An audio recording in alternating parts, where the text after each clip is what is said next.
So I've been doing a lot of research into abuse in care homes. When you put that into Google, do you want to have a guess at the number of search results that comes up if you put care home abuse into Google? I'm gonna go for 5 million. One is too many. Sorry, 593 million. How that makes you feel as parents. One is too many. For a child, for anybody that goes into an establishment that you expect just basic human rights. We're not expecting dinner on a gold plate. We ended up moving her into a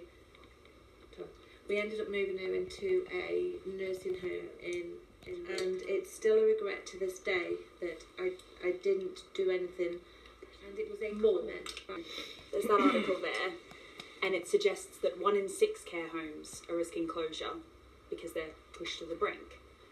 So CQE feel, although homes desperately need this ecosystem in place, it'll be even less viable if they're taking on extra expenses because they're already pushed to the brink. So we have an answer for that, which is pretty radical, but it means that they'd be able to immediately get the ecosystem for free and run the service, install it and run it essentially for free.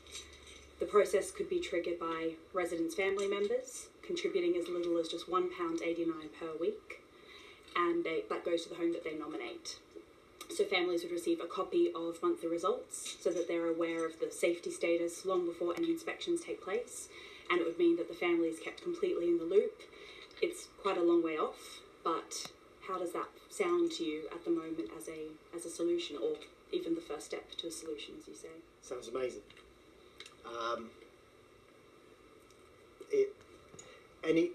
Anyone who has a loved one in a care environment simply wants to have reassurance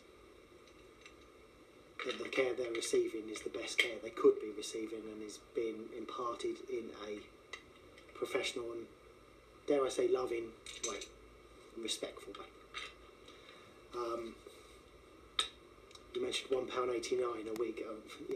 What a tiny price to pay for that level of reassurance. But what it's doing is essentially putting information into the hands of people that need it in a much more frequent and timely manner. As you said, it's almost an early warning system, or as I hope it would be, an early and continual reassurance system.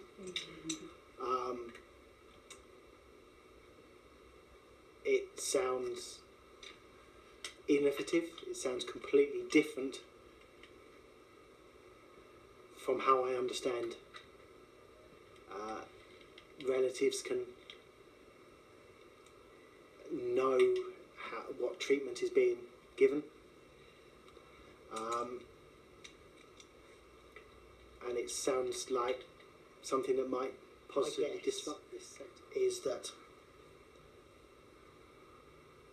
the abuse that is taking place in the care sector is probably being undertaken by a vast minority of carers.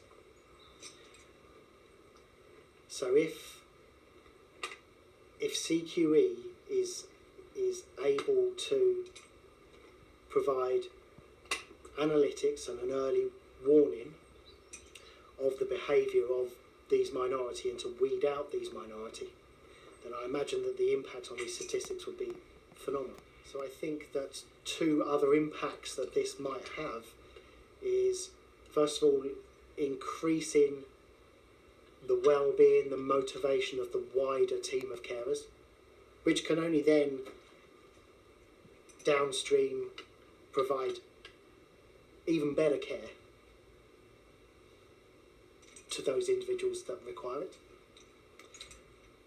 and can free up management to think more about what positive interventions that they can make in their immediate ecosystem, rather than firefighting the few cases. Yeah, I honestly, Dan, Rachel, thank you so much for your eloquence and your honesty and just sharing with us today. It's been a real pleasure and privilege, and thank you so much.